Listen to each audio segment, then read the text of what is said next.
wife handed me papers, just a peek at what divorce looks like after 3 years. I thought she was joking.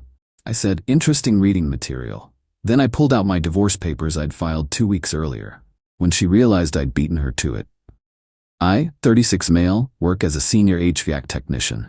Been doing it for 14 years. It's honest work, pays well, and I'm good at it.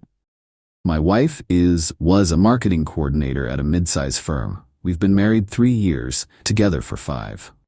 No kids, which turned out to be a blessing in disguise.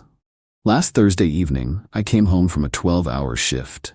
It was one of those brutal summer days where every AC unit in the county decides to die simultaneously. I was exhausted, covered in sweat, and just wanted a shower and some leftover pizza. My wife was sitting at the kitchen table with this smug expression I'd come to recognize over the past year. The one that said she knew something I didn't. The one that made me feel small. "Sit down," she said. "We need to talk." I didn't sit. Something in my gut told me to stay standing. She slid a manila envelope across the table. "Just a peek at what divorce looks like after 3 years. Thought you should see what you're working with before you waste any more of my time." I picked up the envelope, opened it. Standard divorce petition. Her lawyer's letterhead was fancy, one of those firms that advertises during daytime TV. I flipped through the pages. She was asking for the house that I'd bought 2 years before we met, half my retirement, spousal support for 3 years, and, this was rich, compensation for supporting my career during our marriage. Supporting my career. I literally taught her how to change a tire last year because she'd never learned.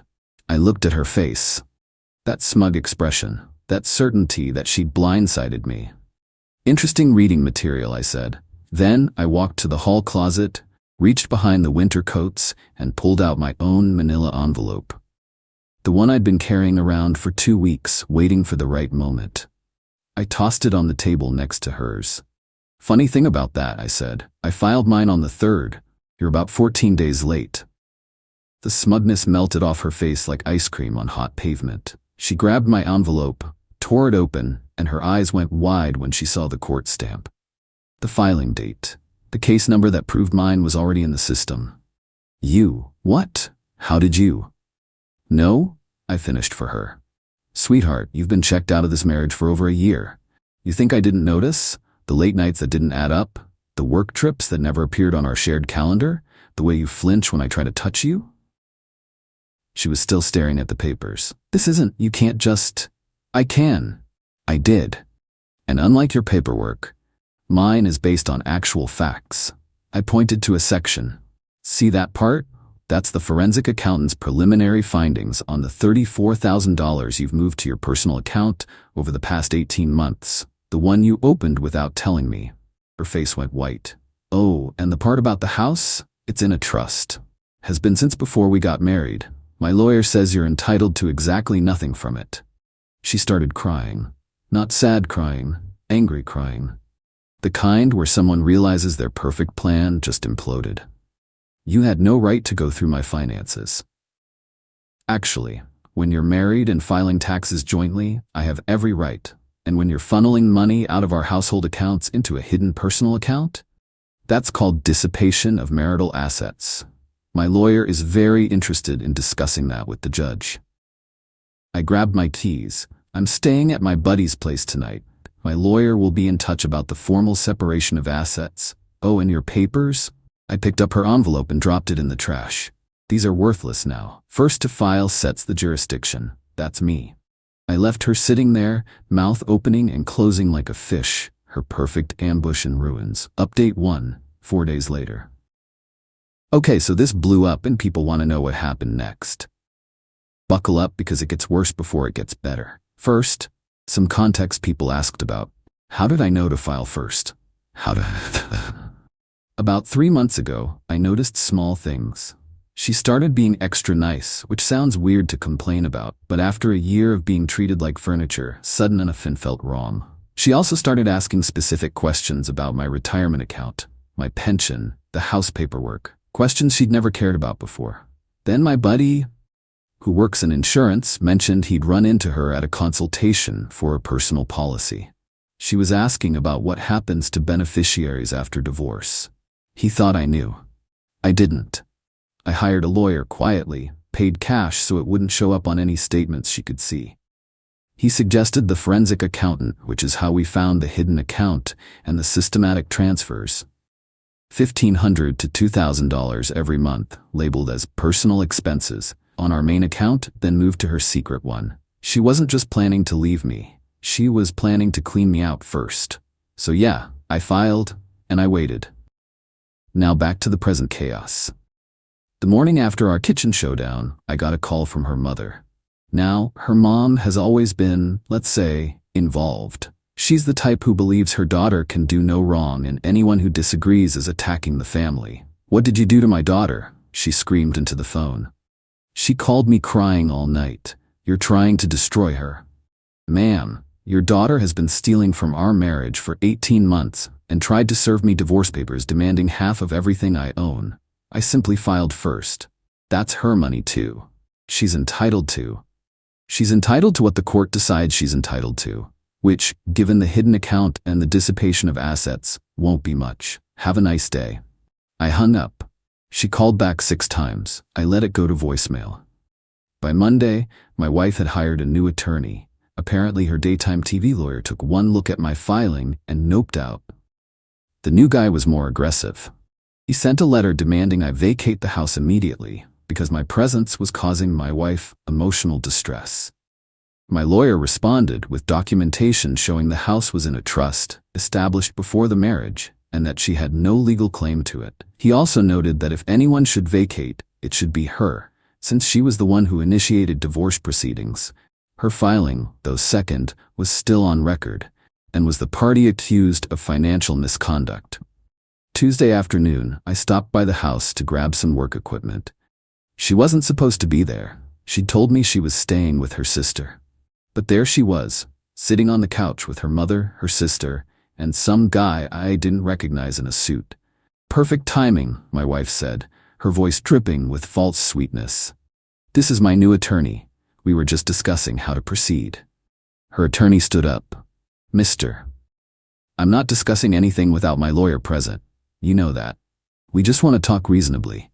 Then schedule a meeting through proper channels. This is my house, and you're all here without my permission.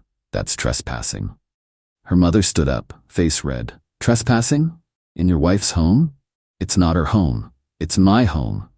In a trust, which she has no claim to. We've established this." My wife's sister, who'd been quiet until now, jumped in. "You can't just kick her out on the street. She has rights.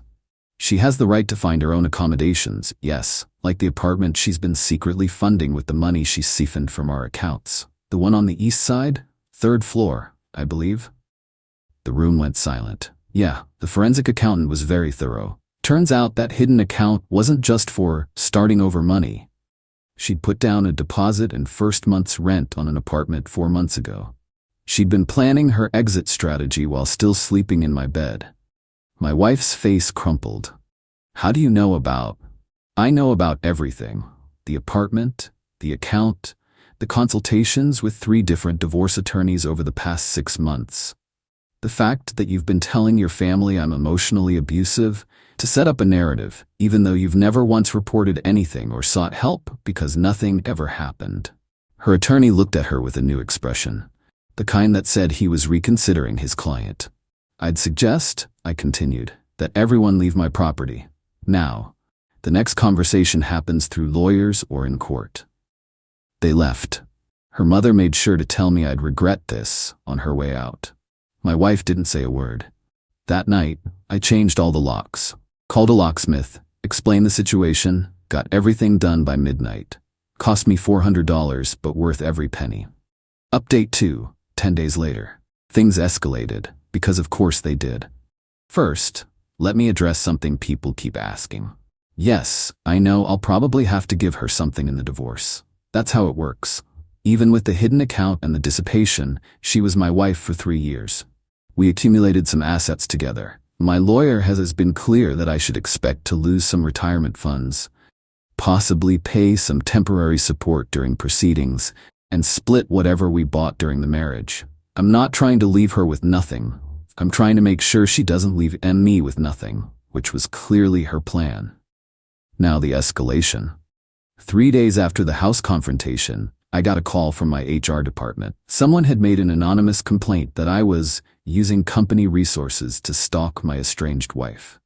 They had to investigate. I spent 2 hours with HR explaining the situation, showing them my lawyer's contact info, proving that everything I'd done was legal and through proper channels. They cleared me, but the fact that I had to deal with that at all? Infuriating. The next day, I found out who made the complaint. Her sister's husband works for a company that does business with mine. He'd called in a concerned tip to our shared vendor contact, who passed it up the chain. My lawyer sent him a cease and desist letter.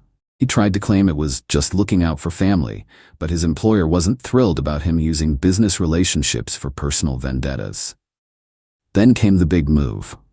I got served with an emergency motion for exclusive use of the marital residence. Her new attorney argued that I was creating a hostile environment and that she needed the house for her mental health and safety. The hearing was scheduled for Friday.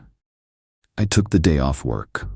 In court, her attorney painted me as a controlling monster who'd been financially surveilling my wife and weaponizing the legal system against her. He presented texts where I'd asked her about purchases, normal marriage stuff, checking in about expenses, as evidence of controlling behavior. He showed emails where I'd questioned her late work nights as isolating tactics. Then my lawyer presented our evidence. Bank statements showing the systematic transfers, the lease agreement for her secret apartment, records of her consultations with divorce attorneys dating back 6 months, while she was still acting like everything was fine at home. The forensic accountant's report showing she dissipated over $34,000 from our shared finances. And the kicker, text messages between her and her sister, recovered from cloud backups during discovery, where she explicitly outlined her plan.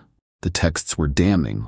Her to her sister, "I just need to wait until the 3-year mark. That's when spousal support kicks in properly."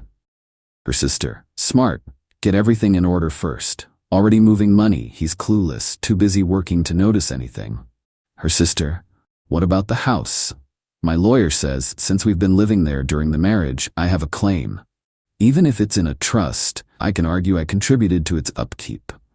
Her, "By the time I'm done, he'll be lucky to keep his truck, lol." The judge's face was stone as he read through them. My wife tried to claim the texts were taken out of context and that she was just venting to her sister. Her attorney looked like he wanted to be anywhere else. The judge denied her motion for exclusive use. He also issued a preliminary ruling that the house, being in a premarital trust with no evidence of her financial contribution to it, would likely remain my separate property. He scheduled a full hearing for asset division and noted that the evidence of dissipation would factor significantly into any support calculations. Outside the courthouse, her mother was waiting. She'd sat through the whole hearing. "You think you've won?" she said as I walked past. "You've destroyed her reputation, her future. For what? Money?" I stopped. She stole from me, planned to take everything I'd worked for, lied to my face for over a year while preparing to leave me destitute. I didn't destroy anything. She did. She's my daughter, and she should have thought about that before she tried to scam her husband. I left. Behind me, I heard her mother consoling my wife, who was crying again, but I didn't turn around. Update 3 final. 3 weeks later. It's over. Well, mostly over. The paperwork will take another few months to finalize, but the major decisions have been made. We had mediation last week. Court ordered, because the judge was tired of the back and forth. My wife showed up with her attorney and a new attitude, less entitled, more desperate. The money was running out. Her attorney was apparently working on a reduced fee, and her apartment lease was coming due without the divorce settlement she'd been counting on. The mediator went through everything. Assets, debts, the whole marriage laid out in spreadsheets. Final settlement. The house stays with me. Fully. Her attorney tried one last time to argue for compensation for improvements she'd contributed to, but when asked to specify what improvements, she mentioned decorating and gardening. The mediator was not impressed. The trust documentation was clear. It was never marital property. The retirement split. She gets 18% of what accumulated during the 3 years of marriage, not half. 18%. The dissipation calculation ate into her share significantly. The $34,000 she moved to her hidden account, that counted as her taking her share early. The forensic accountant's math was brutal but fair. Spousal support, none. The judge's preliminary comments about dissipation were taken seriously. Her attorney argued for temporary support during her transition period. But given that she'd already been funding her own separate life for months, the mediator found she'd self-supported her transition. I actually felt a dark satisfaction when that was announced. The apartment she'd secretly rented? She gets to keep it. And the furniture she bought with the siphoned money. That's her separate property now. The mediator noted, somewhat dryly, that she seemed to have planned her postmarital life quite thoroughly. Personal property split. She gets her clothes, her car, that's in her name, and whatever items we agree are hers. We spent 45 minutes arguing about a KitchenAid mixer before the mediator told us to flip a coin. I won. I don't even bake, but I'm keeping that mixer out of pure spite. The mediation ended with her refusing to look at me. Her attorney shook my attorney's hand with the exhausted respect of someone who'd been outmaneuvered at every turn. Her mother, who'd insisted on waiting in the lobby, started crying when my wife came out and explained the results. "This isn't fair," she wailed loud enough for everyone to hear. "She deserves half." The mediator, who was walking past, paused. "Ma'am, your daughter systematically extracted funds from her marriage while planning an exit strategy designed to maximize her take. The court's job isn't to reward that behavior. It's to ensure equitable distribution, which is what happened today." Her mother had no response. First time I'd ever seen her speechless. As I was leaving, my wife caught up to me in the parking lot. "You didn't have to do this," she said. Her voice was different, tired, defeated, but still with that undercurrent of resentment. "We could have worked something out. You didn't have to humiliate me." "You humiliated yourself," I said. "You spent a year and a half lying to my face, stealing from me, and planning to take everything I'd built. The only reason you're not walking away with half my life is because you got caught." I wasn't stealing, I was protecting myself. "From what? I never raised a hand to you. Never controlled you. Never did anything except work 60-hour weeks to build a life I thought we were sharing." She didn't have an answer. "The truth is," I continued, "you checked out of this marriage the moment you realized I wasn't going to be your ticket to Easy Street. When you figured out I'm just a guy who works hard and lives modestly instead of some secret millionaire you could drain dry. So you started planning your exit, and you got sloppy. I loved you. You loved what you thought I could give you. When that didn't materialize, you found other options. I opened my truck door. I hope whatever you're looking for, you find it. But you won't find it by conning someone else. That trick only works once." I drove away. The paperwork was finalized 3 weeks later. I kept the house. I kept most of my retirement. I kept my sanity. Barely. She moved into her apartment full-time. Last I heard from mutual friends, she's telling everyone I was financially abusive and hid assets from her. The people who know us both don't believe her. The people who only know her side, well, they can believe what they want. Her family has cut off contact with everyone from my side. Her mother apparently told people I'm dangerous and manipulative. My own mother laughed when she heard that. The boy who cries when dogs die in movies? Dangerous? Please. I'm not celebrating. There's no victory lap here. I lost 3 years of my life to someone who saw me as a mark instead of a partner. I spent $14,000 in legal fees to protect what was already mine. I have to rebuild a life I thought was stable. But I'm not destroyed. That was her plan, and it failed. The house is quiet now. Too quiet sometimes. I've started having guys over to watch games, something she always discouraged. I'm looking at getting a dog, a rescue, something that needs a home, as much as I need the company. My therapist says I need to stop framing everything as winning or losing and start focusing on healing. She's probably right. But there's something satisfying about knowing that for once, the person who played games got played back. Her final text to me, sent from her sister's phone after the divorce was finalized. "You'll regret this. You'll die alone and miserable." I didn't respond. There's no point. She needs to believe I'm the villain because the alternative, accepting that she's the architect of her own failure, is too much for her. As for dying alone, maybe, but I'd rather be alone than be with someone who saw me as prey.